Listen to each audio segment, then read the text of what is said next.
Well, talk about some of the challenges and struggles that you had to overcome. I mean, this wasn't a giant Marvel movie, so you didn't have tons of money to just throw everywhere. So what are some of the things that you had to figure out maybe on the fly, to especially things that you will take to future productions? So I can tell you one thing before Max jumps in. All the blood was real. We couldn't afford fake blood, so I found that out afterwards. But that's indie filmmaking, baby. You know, you gotta bleed for it. You gotta do what you gotta do. Yeah, literally. Yeah.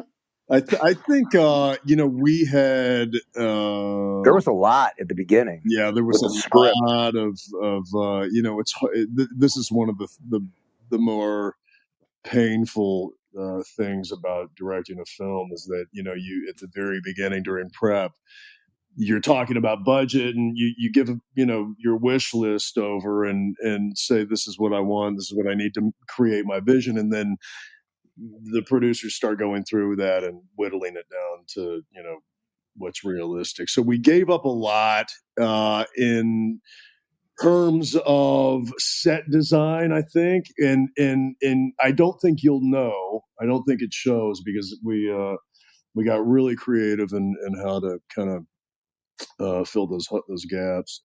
And then for me, the big one was going to be visual effects and the zombies, because what I wanted to do was make these infected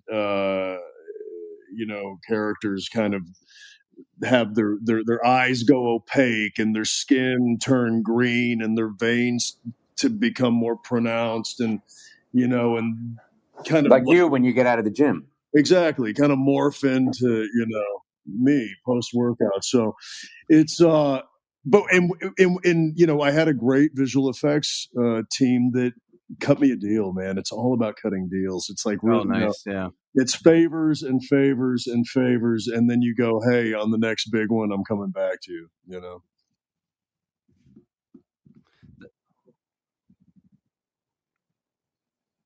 No, it's amazing.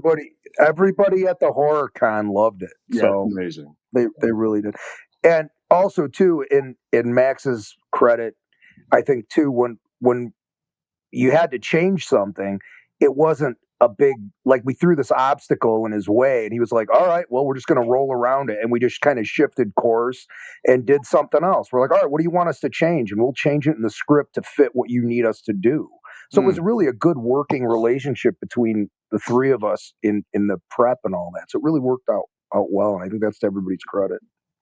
I did, like, just in keeping with the theme of the show, but I did, like, the scariest thing for me, Chuck, I think, was that because I wasn't like super familiar with what was out there in the zombie world, was I took a huge leap of faith, and I remember like the some of the horror films that I'd seen that left an impression. I started watching when I got Pacific Rim with Guillermo del Toro, and I started looking at some of his earlier films like Kronos or The Devil's Backbone. If I can make you feel any better about that, Max, I think the really zombie stuff turned out phenomenal. Innovative, I love how creative, and how like his style was so his own. So my leap of faith was to not really dig deep and to hopefully kind of rely on my imagination to create something that wasn't repetitive, and I don't even know if that's possible, but what I'm going off of are people's reactions. And if it's it's like, when I got my art degree, one of the first things they said to me was like, you can't, nothing that you can come up with is going to be new. Everything's been done. So what you do is you kind of take influences and you create your own signature, your own style, reinvent people's, whatever different approaches, and, or go in blindly